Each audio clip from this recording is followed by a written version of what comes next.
Está na hora da entrevista do dia com o Luciano Penteado. Bem, vamos falar agora sobre política internacional, as eleições conturbadas no Equador, eleições também na Argentina e a cúpula dos BRICS na África do Sul.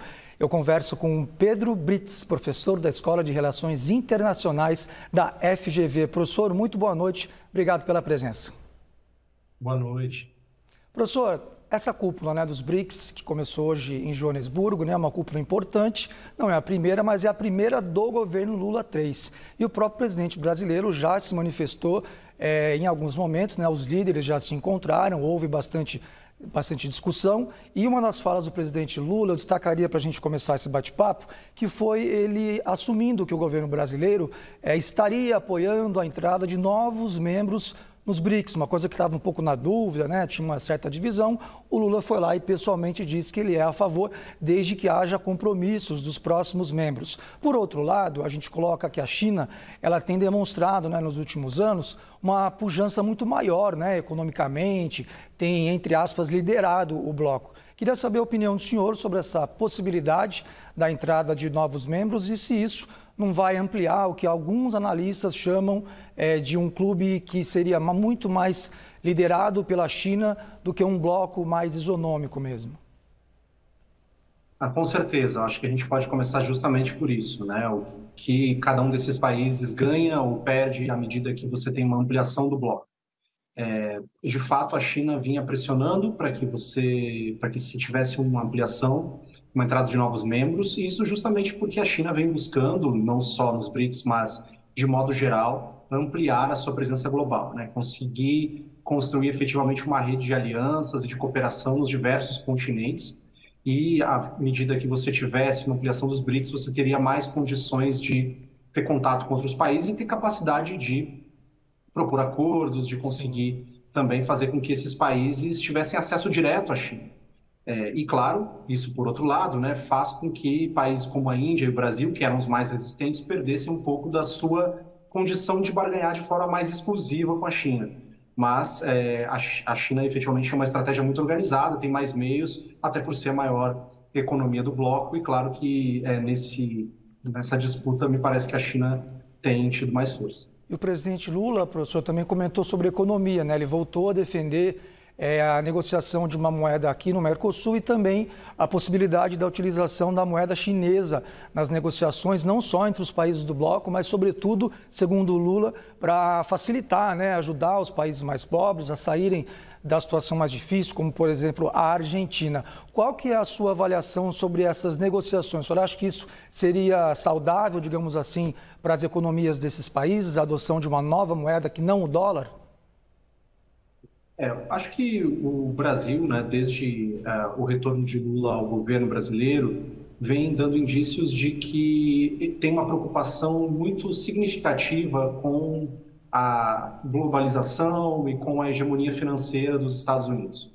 Eu acho que mais do que especificamente algum tipo de rivalidade com os Estados Unidos, diz respeito a tentar construir uma estratégia para tornar esses países menos dependentes do dólar, mas, consequentemente, também menos vulneráveis às crises internacionais que possam ter origem nos Estados Unidos e também menos dependentes das instituições internacionais econômicas tradicionais, como o FMI, o Banco Mundial. Então, a ideia é tentar, de certa forma, não botar em outros termos, democratizar esse acesso ao sistema financeiro internacional. E, por isso, o Brasil vem defendendo o acesso a outras moedas, como é o caso do Yuan, e também pensando na possibilidade de diminuir o comércio ser dependente única e exclusivamente dos Estados Unidos, ou seja, relativizar um pouco desse poder americano.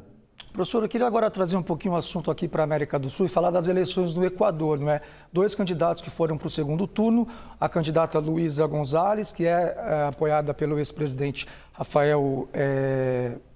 pelo ex-presidente do Equador, e o Daniel Noboa, que é filho de um bilionário, que também já disputou, inclusive, eleições contra os antigos presidentes. Só que é uma eleição muito tumultuada, Houve o assassinato de um candidato, houve o assassinato de um líder político, fora os casos de atentados, enfim.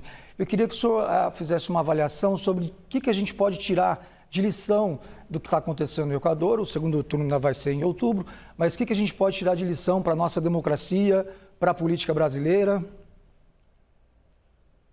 Acho que o caso do Equador, né, e o assassinato do Villavicencio, eles marcaram a política latino-americana esse ano, e eu acho especialmente pelo fato de que está ligado a um quadro de avanço do tráfico de drogas, né, no Equador e da utilização do Equador como um ponto estratégico, né, principalmente pelo fato de ele estar próximo a dois grandes produtores como a Colômbia e o Peru, né, e à medida que esse processo do Equador se tornar essa plataforma de exportação de narcóticos avançou, você também teve um aumento da violência muito significativa, né, e uma violência que também caminhou para a violência política. E eu acho que o assassinato, que é muito marcante, com o vazamento, por exemplo, das rotas onde estava o candidato, né, o que favoreceram os assassinos, nos chamam muito a atenção, né, e demandam que a gente tenha acho que um duplo cuidado, né, no sentido de tentar revisitar a importância de compreender como criar mecanismos de proteção da política doméstica frente aos desafios da violência urbana e do crime organizado. Em outro sentido, também pensar nas próprias forças de segurança e como elas se organizam frente a essas ameaças para que elas não sejam justamente contaminadas por esse tipo de questão. Mas eu acho que, de forma geral, vai demorar um tempo ainda para o Equador conseguir sobrepor ou esquecer esse fato, já que ele marca profundamente, né, a dinâmica política interna do Equador. Sim, Rafael Correa, como bem lembrou o professor, o ex-presidente do Equador. Professor, e para a gente finalizar, eu queria trazer para mais perto ainda, para a Argentina, onde também teve eleição, mas foi uma prévia do que ainda vai ser também lá em outubro, e nessas prévias ganhou, pelo menos liderou nessas prévias, o candidato de extrema-direita, o Javier Milei. Foi uma surpresa, porque ele não estava em primeiro lugar, e muito tem se dito que ele ganhou os votos daqueles que estão insatisfeitos com a política de modo geral. Ele já se disse um admirador do Jair Bolsonaro, do Donald Trump, tem as mesmas ideologias, né, dos governantes, os últimos que a gente teve no Ocidente aqui, que são também de extrema-direita. E eu queria perguntar para o senhor, para o Brasil, assim, é claro que até lá ainda teremos o segundo turno, mas se tudo se caminhar dessa maneira, se eventualmente tivermos um presidente da Argentina de extrema-direita, isso muda de que forma a relação com o Brasil, onde o Lula assumiu, vindo justamente de um governo que também foi de extrema-direita?